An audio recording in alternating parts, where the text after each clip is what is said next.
चल। तो आज हम सीखेंगे कि HTML लैंग्वेज के थ्रू हम अपने वेब पेज में एक लिस्ट कैसे क्रिएट कर सकते हैं। तो आइए समझते हैं। सबसे पहले तो ये समझते हैं कि लिस्ट होती क्या है। तो लिस्ट एक ऐसा तरीका है जिसके थ्रू हम किसी भी इंफॉर्मेशन को प्रिसाइज मैनर में क्या कर सकते हैं, लिख सकते हैं कहीं भी और कभी भी। ठीक है, अच्छा। तो समझते हैं, लिस्ट जो होती है वो जनरली दो टाइप की होती है। एक होती है ऑर्डर्ड लिस्ट, एक होती है अनऑर्डर्ड लिस्ट। अगर हम ऑर्डर्ड लिस्ट की बात करें तो इस लिस्ट के अंदर जो भी इंग्रेडिएंट, जो भी लिस्ट आइटम्स हो गए, वो एक पर्टिकुलर सीक्वेंस में लिखे रहते हैं। सपोज करिए आपको काम दिया जाता है कि आप एक मैगी की रेसिपी बनाइए, तो वहां पर आप जो रेसिपी लिखेंगे वो कुछ इस तरीके से लिखेंगे कि आपको सबसे पहले कौन कौन से जो भी उसकी नीड है, किस किस सामान की आपको इंग्रेडिएंट्स की नीड है, वो आप लिखेंगे। फिर उसके बाद लिखने वाले हैं कि आपका सबसे पहले आप क्या करने वाले हैं, फिर उसके सेकंड स्टेप क्या होने वाली है। इस तरीके से आप चलते हैं। तो ये होती है ऑर्डर लिस्ट। वहीं अगर हम बात करें अनऑर्डर्ड लिस्ट, अनऑर्डर्ड लिस्ट में ऑर्डर का कोई पर्टिकुलर सीक्वेंस नहीं होता। मतलब किसी भी चीज को आप कहीं भी लिख सकते हैं, उससे आपको कोई फर्क नहीं पड़ता। लेकिन अनऑर्डर्ड लिस्ट की बात करें तो ऑर्डर लिस्ट में सीक्वेंस का फर्क पड़ता है। अगर किसी चीज को आपने आगे पीछे लिख दिया तो उससे बदलाव आ जाता है। तो अब इन सबको हम एक बारी बारी से सीखेंगे कि ऑर्डर लिस्ट को किस तरीके से क्रिएट कर सकते हैं और अनऑर्डर लिस्ट को हम अपने वेब पेज में किस तरीके से क्रिएट कर सकते हैं। चलिए, तो अगर हम देखें तो ऑर्डर लिस्ट के लिए हमें अपनी जो बॉडी टैग होता है, बॉडी टैग के अंदर डालना पड़ता है एक ओएल टैग, और फिर एंड में इस ओएल टैग को क्या करना पड़ता है, क्लोज करना पड़ता है। अब देखिए, मैंने अपने बॉडी टैग है, बॉडी टैग के अंदर डाला ओएल स्टार्ट और ओएल क्लोज।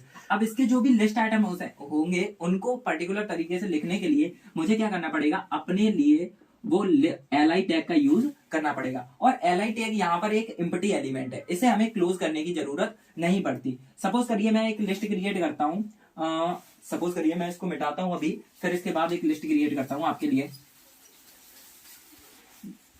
अगर मुझे कुछ इस तरीके से लिस्ट क्रिएट करनी है, नंबर 1 यहां पर लिखना है मुझे रमेश, ठीक है। नंबर 2 मेरा होने वाला है सुरेश, और नंबर 3 होने वाला है मेरा महेश, ठीक है। तो ये देखिए, अगर मैं देखूं तो इन पर्टिकुलर सीक्वेंस है, पहले नंबर 1 पर रमेश है, नंबर 2 पर सुरेश है, नंबर 3 पर महेश है। तो इसकी अगर मैं वेब पेज पर लिस्टिंग करूंगा तो किस तरीके से करूंगा, तो ये सबसे पहले आपको समझ जाना चाहिए लिस्टिंग देखकर ये कैसी है, ऑर्डर लिस्ट है। तो इसके लिए आपको बॉडी टैग के अंदर कुछ नहीं करना है, बॉडी टैग के अंदर हम ओएल टैग डालेंगे। ओएल टैग के बाद फर्स्ट मेरा जो लिस्ट इंग्रेडिएंट है या लिस्ट आइटम है वो क्या है, रमेश। तो मैं यहाँ पर लगाऊंगा एल टैग। एल टैग के बाद मैं उस लिस्ट आइटम का नाम लिखूंगा, जैसे रमेश, ठीक है। अगेन मैं रमेश को लिखने के बाद फिर दोबारा से मेरा सेकंड नाम क्या है, सुरेश, तो मैं यहाँ फिर से लिखूंगा एल टैग और उसके अंदर डालूंगा सुरेश, ठीक है। क्योंकि ये मैंने पहली चीज आपको बता दी थी कि लिस्ट एक वो एल टैग क्या है, एक एम्प्टी टैग है, इसलिए इसे क्लोज करने की जरूरत नहीं है। अब अगेन मेरा थर्ड जो नंबर है, थर्ड पे क्या आता है, महेश, तो मैं फिर से एल टैग डालूंगा और लिखूंगा महेश, ठीक है। और फिर एंड में मैं इसको क्या कर दूंगा, क्लोज कर दूंगा। और फिर वो सिंपली जो जनरली कोडिंग होती है आपकी एक HTML की, वो तो आपकी रहने वाली है, लेकिन लिस्ट के लिए आपको ये इस तरीके से कोडिंग करनी पड़ेगी। ये इस तरीके से आप क्या कर सकते हैं, कोडिंग करके एक ऑर्डर लिस्ट क्रिएट कर सकते हैं अपने वेब पेज में भाई। चल। तो अगर हम देखें एक ऑर्डर लिस्ट में होता क्या है, ऑर्डर लिस्ट की आप क्रिएटिव मतलब कोडिंग सीख चुके हैं किस तरीके से आप क्रिएट करते हैं। लेकिन अगर हम देखेंगे कि जो ऑर्डर लिस्ट होती है वो बाय डिफॉल्ट नंबर 1 से स्टार्ट होती है। अगर आप चाहते हैं कि ये नंबर 1 से स्टार्ट ना हो तो इसके लिए एक आपको पर्टिकुलर एट्रीब्यूट यूज करना पड़ता है, जिसका नाम होता है स्टार्ट एट्रीब्यूट। क्या होता है, स्टार्ट एट्रीब्यूट। इस एट्रीब्यूट का यूज करके आप इस नंबरिंग को कहीं से भी स्टार्ट कर सकते हैं। इसके लिए आपको सिंपली कुछ इस तरीके से लिखना पड़ेगा। आपको ओएल टैग लगाना है, ओएल टैग के बाद लिखना है स्टार्ट, START, इक्वल लगाने के बाद आपको जिस भी नंबर से ये नंबरिंग स्टार्ट करनी है, सपोज कीजिए मुझे ये नंबरिंग 101 से स्टार्ट करनी है, तो मैं यहाँ पर लिख दूंगा 101 डबल कोटेशन मार्क के अंदर, और फिर इस टैग को क्या कर दूंगा, क्लोज कर दूंगा। ये सब नॉर्मल एक छोटी सी बात है कि सबको पता होगी कि जो एट्रीब्यूट होता है वो हमेशा ओपनिंग टैग के साथ ही आता है, तो इसमें तो आपको कोई दिक्कत होगी नहीं। और फिर नीचे जो भी लिस्ट आइटम होंगे उनको मैं लिख दूंगा एल टैग के साथ, है ना। जैसे मैं लिख दूंगा रमेश, और उसके बाद सेकंड नंबर पे आने वाला है मेरा सुरेश, और उसके बाद मेरा आने वाला है महेश, थर्ड महेश, है ना। और फिर जनरली मैं इसको क्लोज कर दूंगा जिस तरीके से मैं क्लोज करता हूं। अब जो इसकी लिस्टिंग है वो कहां से स्टार्ट होगी, 101 से। तो इसका रिजल्ट हमें वेब पेज पर कुछ इस तरीके से देखने को मिलेगा, 101 पॉइंट रमेश, ठीक है।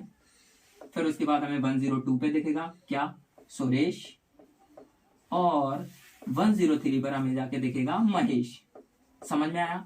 आई होप सो आपको क्या होगा, ये समझ में आया होगा। अच्छा, अगर चाहते हैं, आप क्या चाहते हैं कि ये जो नंबरिंग है 101 से स्टार्ट तो हो, बट ये आगे ना जाए। सब ये 10 स्टार्ट से मतलब 101 से स्टार्ट हो, लेकिन 102 पे ना जाके पीछे आए, मतलब इसके बाद क्या हो 100 आए, फिर 100 के बाद 99 आए, यानी कि एक तरीके से रिवर्स हो जाए। तो इसके लिए हमें क्या, इसी सेम एट्रीब्यूट, इसके बाद एक दूसरा एट्रीब्यूट होता है, वो होता है रिवर्स। उस एट्रीब्यूट का यूज करके हम इसको क्या कर सकते हैं, इस पूरी लिस्टिंग को रिवर्स कर सकते हैं। तो उसे भी हमें क्या करना पड़ेगा, यहाँ पर लिखना पड़ेगा। क्या करना पड़ेगा, हम वहां पर पहले OL टैग लिखेंगे, OL टैग के अंदर स्टार्ट जो भी करना है स्टार्ट डालेंगे, स्टार्ट डालने के बाद हम यहाँ पर लिखेंगे रिवर्स, ठीक है, और इसको क्या कर देंगे, इसे एंगल ब्रैकेट को क्लोज कर देंगे। तो अब होगा क्या, अब इसका जो रिजल्ट है वो हमें कुछ इस तरीके से देखने को मिलेगा कि जो लिस्टिंग है 101 से स्टार्ट होगी, बट ये आगे की तरफ नहीं जाएगी। ये इसके बाद आएगा 100 के बाद आएगा 99। तो आई होप सो आपको क्या ये समझ में आया होगा कि अगर हमें कोई लिस्टिंग को रिवर्स करना है तो हम क्या कर देंगे, रिवर्स एट्रीब्यूट का यूज करेंगे। अगर हमें किसी लिस्टिंग को पर्टिकुलर सीक्वेंस यानी कि पर्टिकुलर नंबर से स्टार्ट करना है तो उसके लिए हम स्टार्ट एट्रीब्यूट का यूज करेंगे। और उसका सिंटेक्स भी मैंने आपको बता दिया है कि सिंटेक्स आपको किस तरीके से लिखना है। ओके, ठीक है। तो अब हम सीखने जा रहे हैं जो हमारा OL ऑर्डर्ड टैग था उसका थर्ड एट्रीब्यूट। उसका थर्ड एट्रीब्यूट क्या है, टाइप एट्रीब्यूट। ये टाइप एट्रीब्यूट आपके काम आता है लिस्टिंग की जो नंबरिंग है उसको चेंज करने में। जैसे अब ये नंबरिंग है, जैसे आपने जनरली टाइप करोगे तो नंबर क्या से स्टार्ट होते हैं, 1 2 3 4। अगर आप चाहते हैं कि ये नंबर 1 2 3 ना आए, इसमें लोअर के वो रोमन अक्षर आ जाए, यहाँ पर रोमन अक्षर की जगह ABCD के कोई अल्फाबेट्स आ जाए, वहां से स्टार्ट हो, तो उसके लिए भी आपको टाइप एट्रीब्यूट का यूज करना पड़ता है। अब टाइप एट्रीब्यूट में हम टोटल इस तरीके से सिंटेक्स जो होता है वो कुछ इस तरीके से लिखना होता है, OL टाइप वैल्यू। अब यहाँ पर जो टाइप एट्रीब्यूट होते हैं उसकी 5 वैल्यू होती हैं। सबसे पहले नंबरिंग, अगर हमें यहाँ पे नंबरिंग स्टार्ट करनी है, काउंटिंग स्टार्ट करनी है, तो हमें वहां पर लिखेंगे वैल्यू के अंदर 1। अगर हमें रोमन लेटर्स लिखने हैं लेकिन स्मॉल वाले, तो हमें यहाँ पर स्मॉल लेटर में रोमन अक्षर बनाना पड़ेगा। अगर वहीं हमें कैपिटल लेटर्स में रोमन लेटर्स लिखने हैं तो हमें कैपिटल में बनाना पड़ेगा। और अगर हमें अल्फाबेट्स यूज करने हैं अपने नंबरिंग के फॉर्म में तो हम यहाँ पर अल्फाबेट का यूज करेंगे। लेकिन अगर कैपिटल का यूज करना है तो कैपिटल A, अगर स्मॉल का यूज करना है तो हम यहाँ पर स्मॉल का यूज करते हैं। सपोज करिए अभी मैंने यहाँ पर क्या यूज किया, कैपिटल A का यूज किया है ना, कैपिटल A लिख दिया, तो इसकी जो भी लिस्टिंग होगी वो कुछ इस तरीके से स्टार्ट होगी। वो यहाँ पर लिस्ट जो इसका जो रिजल्ट होगा, आउटपुट बोल सकते हैं, वो कुछ इस तरीके से देगा। ए का जो भी चीज मैंने इसके अंदर लिखी है लिस्ट आइटम में B, फिर जो भी चीज लिखूंगा वो B में दिखेगी, फिर C और D। समझ में आया? अच्छा, वही अगर A की जगह मैं स्मॉल a का यूज करूंगा तो होगा क्या, ये सब नंबरिंग कहां से स्टार्ट हो जाएगी, स्मॉल a से स्टार्ट होगी, small a, small b, small c और small d। I hope so क्या आपको समझ में होगा। इसी के साथ आपका टॉपिक ऑर्डर लिस्ट यहाँ पर खत्म होता है। नेक्स्ट टॉपिक में हम बात करेंगे अनऑर्डर लिस्ट के बारे में।